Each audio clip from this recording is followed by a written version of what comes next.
Incident मैं बताना चाहूँगी। जब मैंने नया नया कह सकते हैं कि छत्तीसगढ़ में कदम रखा था, तो एक ऑपरेशन पे हम लोग बाहर निकले हुए थे और वो रात का ऑपरेशन था। अच्छा। तो बहुत ही जिसे कहते हैं घनी काली रात थी वो, और पहला ही मेरा रात का ऑपरेशन था मेरे करियर का। तो उसमें चलते चलते क्या हुआ कि एक जवान जो मेरे आगे चल रहा था, उसके बैग से लग के एक झाड़ी मेरी आंख में आके लग गई। तो वो झाड़ी जब मेरी आंख में लगी तो मुझे महसूस हुआ कि कुछ शायद मेरी आंख में गिर के टूट गया है, और बहुत ही जिसे कह सकते हैं कि नहीं बर्दाश्त करने वाला दर्द मुझे वहाँ पे होने लगा। पर बात ये थी कि बहुत रात थी और हम लोग एक ऑपरेशन में बैठे हुए हैं, तो आप नहीं चिल्ला सकते हैं, आप ना ही टॉर्च जला कर ये देख सकते हैं कि आपके साथ क्या हो रहा है। तो आपको सुबह होने का इंतज़ार करना पड़ेगा। और ये समझ में आया कि आप कमांडर हैं, तो आप ये भी नहीं कर सकते हैं कि नहीं मुझे ये कुछ हो गया है भाई, ऑपरेशन को पोस्टपोन कर दो, अब ख़त्म करो, मुझे वापस जाना है। आपको ख़त्म करना पड़ेगा। तो पूरी रात मैं उस दर्द को लेकर के बैठी रही और मेरी आंख से लगातार पानी बहते रहा, पर मैं ये भी नहीं देख पा रही थी कि एक्चुअली हुआ क्या है। सुबह होने पे कैंप आने तक मुझे ये नहीं पता था कि मेरी आंख में क्या हुआ है। ये समझ में आ रहा था कि कुछ दर्द है। वापस आने पे देखा तो मेरी आंख पूरी तरह से लाल हो चुकी थी और समझ में आया कि कुछ लकड़ी का टुकड़ा टूट के उसके अंदर फंस गया था। और वो सब हो जाने के बाद में जब बैठ के मैं सोच रही थी, तो मैंने ये रियलाइज किया कि आप जब इस तरह के ऑपरेशंस पे या इस तरह के अभियानों में जाते हैं तो आपको अपना कंफर्ट लेवल जो है वो त्याग देना पड़ेगा। वो सीख मुझे उस दिन मिली कि अगर आप दर्द में भी हैं तो आपको दर्द में काम करना पड़ेगा, और क्योंकि आपके जवानों की ज़िंदगी आपके ऊपर निर्भर है तो आपको हमेशा मोटिवेटेड भी दिखना पड़ेगा। वाकई तो आपके इसी जज्बे को हम सलाम करते हैं। Thank you ma'am. तो उषा, जब इस तरह की हालातों में आप रहती, कितने कितने दिन आपको जंगल में गुजारने पड़ते हैं? डिपेंड करता है कि आप कितने लंबे ऑपरेशंस के लिए निकले हैं। तो मतलब जंगल में अंधेरी काली रात में आसमान के नीचे आप लोग होते हैं? हाँ। न खाने का पता है, न वॉशरूम का पता है। हाँ। बीइंग अ लेडी, किस तरह की दिक्कत स्पेशली आपको आती होगी वहाँ? खैर, वॉशरूम का एक इशू हम बोल सकते हैं कि है, पर उसको फील्ड में जाकर के आप इशू नहीं बताएंगे, क्योंकि आप ये नहीं एक्सपेक्ट कर सकते हैं कि अगर आप लेडी हैं और अगर आप ऑपरेशंस में अपनी मर्जी से जा रही हैं वो भी, तो आप ये चाहें कि सरकार आपको जगह जगह पे वॉशरूम्स बना करके देगी या क्या बोलते हैं सुलभ शौचालय बना करके दे देगी जहाँ आप जा सकते हैं। ये थोड़ी चीज़ें आपको कॉम्प्रोमाइज़ करनी पड़ेंगी वहाँ पे।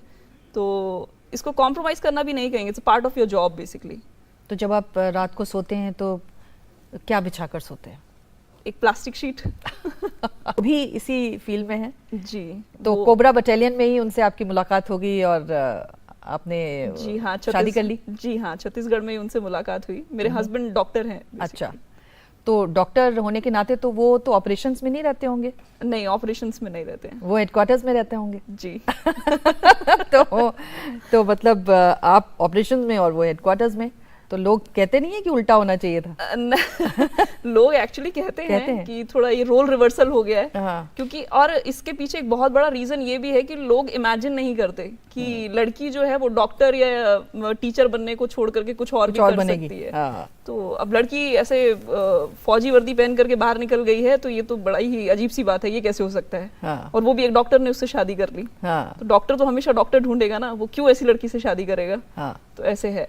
पर मैं ये कहना चाहूंगी कि डॉक्टर्स की भी लाइफ बड़ी चैलेंजिंग है फोर्सेस में, क्योंकि मेरे हस्बैंड भी लगातार इवैक्यूएशंस में रहते हैं। ऑपरेशंस का हिस्सा वो नहीं है क्योंकि वो उनका काम नहीं है, पर हमारे जवान जो इंजर्ड हो जाते हैं उनको इवैक्यूएट करना, उनको सही सलामत अस्पताल पहुंचाना, टाइम पे उनको मेडिकल फैसिलिटीज देना, ये सब उनके काम है। अब आप यूनिफॉर्म में निकलते हैं, क्या शान है आपकी? कमांडो लिखा है एक तरफ, जंगल वॉरियर लिखा है, सामने सुनहरे अक्षरों में किरण लिखा है। तो इतनी सारा जब आप निकलती हैं बाहर यूनिफॉर्म में, लोगों का क्या रवैया रहता है? बहुत वो ही, किस तरह से देखते हैं आपको? मैं कहती हूँ बहुत ही रिस्पेक्ट के साथ देखते हैं वो, और बहुत ही मेस्मराइज होकर के देखते हैं। ये यूनिफॉर्म ये नहीं कहूँगी कि मैंने ही पहली बार पहनी है, पर बात ये कि किसी लड़की को देख करके यूनिफॉर्म में हमेशा इज्जत बढ़ जाती है। तो ऐसा लगता है कि हाँ, हमारे घरों की बेटियां जो हैं वो ऐसा कुछ कर सकती हैं। जब पिता ऐसा देखते हैं तो उनको लगता है कि मेरी बेटी जो है वो भी शायद ऐसा कुछ करेगी या वो भी शायद ऐसा कुछ बन पाएगी। मैं देखती हूँ माओं को जब वो कहती हैं कि बेटा आपके साथ एक सेल्फी लेना है, अपनी बेटी को दिखाना है। तो बेसिकली यही है कि अगर आप अपनी वर्दी से एक भी आदमी को इंस्पायर, एक भी इंसान को इंस्पायर कर पाते हैं फोर्स में आने के लिए, तो मुझे लगता है कि वर्दी का जो ये उद्देश्य है वो पूरा हो जाता है। मैं इसी बात पे आना चाह रही थी कि बहुत सारी महिलाएं और लड़कियां हमारे प्रोग्राम को देख रही हैं।